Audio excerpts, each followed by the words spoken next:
సునీత చౌదరిని. ఎలా ఉన్నారు ఫ్రెండ్స్? అయితే చాలా బాగున్నాను. ఈరోజు మన బాడీ, ఇది సమ్మర్ కాబట్టి మన బాడీ హీట్ ఉన్నప్పుడు ఏ జ్యూస్ తాగితే మన బాడీ కూల్ అవుతుందో ఈ జ్యూస్ చూపిస్తానండి మీకు.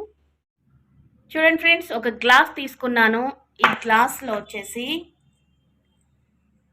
2 టేబుల్ స్పూను సబ్జా గింజలు నానబెట్టుకొని 2 స్పూన్స్ వేసుకుంటున్నానండి. నానిన సబ్జా గింజలు అనేవండి చక్కగా ఇలా నానబెట్టేసుకొని ఒక గిన్నె చక్కగా ఇవి మూత పెట్టేసుకొని ఫ్రిడ్జ్లో పెట్టుకోండి.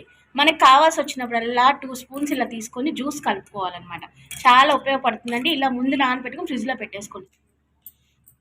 చూడండి ఫ్రెండ్స్, ఒక పచ్చిమిరపకాయ ఇలా చీల్చుకొని ఇందులో వేస్తున్నాను, కారంగా టేస్టీ కోసం అనమాట.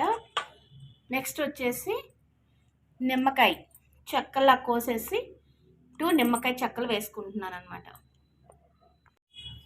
షుగర్ ఎక్కువగా తీసుకునే వాళ్ళు ఉంటే కనుక మీ ఇష్టం అండి, సరిపోయిన వరకు షుగర్ తీసుకోవచ్చు. నేను మాత్రం 1 స్పూనే వేస్తున్నాను. చూడండి, కొంచెం సాల్ట్ వేసుకుంటున్నాను. ఇది ఎలా ఉంటుందంటే కారంగా పుల్లగా తీయగా చాలా టేస్టీగా ఉంటుందండి. పిల్లలు కూడా ఇష్టంగా తాగుతారు అనమాట. చూడండి, ఇందులో కూల్ వాటర్ పోసుకుంటున్నాను అన్నమాట. అసలు ఎంత టేస్టీగా ఉంటుందోనండి ఈ జ్యూస్ అనేది. మనకి హెల్తీగా కూడా ఉంటుంది. మనకి బాడీకి హీట్ వచ్చినప్పుడు తాగటం వల్ల మన వెంటనే రిలీఫ్ అనిపిస్తుంది అనమాట మన బాడీలో ఈ జ్యూస్ తాగటం వల్ల. సరిగా ఫ్రెండ్స్, నేను ఈ సబ్జా వాటర్ ఎలా తయారు చేశానో, మీ బాడీలో ఎవరికైనా హీట్ ఉంటే తప్పకుండా ఈ జ్యూస్ తాగండి. డైలీ 1 గ్లాస్ తాగండి. హెల్త్కి కూడా చాలా మంచిది.